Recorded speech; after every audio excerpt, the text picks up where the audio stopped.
This is Inside Texas Politics with Jason Whiteley. Time now for Reporters Roundtable. To put the headlines in perspective, I am Mitra is back with us from Austin at the Texas Tribune. Bud Kennedy is here from the Fort Worth Star-Telegram, and Bernadine Steptoe is a political producer at WFAA and joins us each week for this segment. Ian, let's start with you. Early voting starts tomorrow. A poll from the Texas Politics Project at UT Austin had some bad news for Democrats the other day.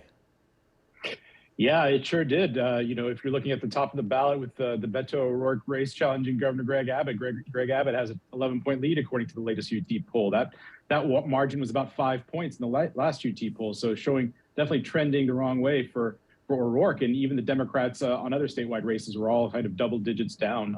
So it's not a good look. We're just ahead of early voting for the Democrats. And Bud, that's a respected poll. What would have caused such a widening of that gap? Well, I think that people are getting back toward their basic partisan view. The Republicans are starting to say, okay, we're not crossing over. The independents in that poll really went for Abbott. The independents went about almost 3-1 for Greg Abbott. And the Hispanic voters are split 50-50. Greg Abbott is picking up momentum. And Bernadine, when it comes to independents and Latino voters, Beto O'Rourke can't afford to lose any of them. How significant is this? Well, it's very significant, but I will say that you really don't start saying who's winning or losing until the voting starts. But it is going to depend upon who can get their supporters to the polls. And if you're looking at this latest poll, then the Democrats are in trouble. But as I say, it might be too soon to just totally write them off or to write off Beto until the voting actually starts, which is November the 8th. It's always too soon, but we love to look towards the future on programs like this, especially Inside Texas Politics. I want to ask about Republicans continue to make inroads in South Texas. In fact, the Republican candidates for Congress down there in 3 different seats, they outraised the Democrats. That's just another, significant, chipping away at the big blue wall down there, it seems like. Yeah, I mean, obviously this, Republicans really saw an opening with, in the 2020 election. Joe Biden didn't perform as well there in South Texas. And so they saw this opening. Obviously, the districts have been redrawn since the 2021 legislative session. So Republicans really see an opportunity to connect.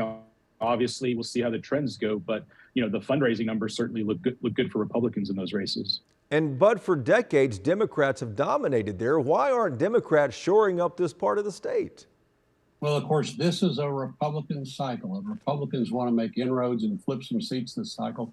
Republicans have got everything going their way. They've got the main appeals in the South Texas are jobs, economic success, faith and values. Those are all strong appeals in the Valley.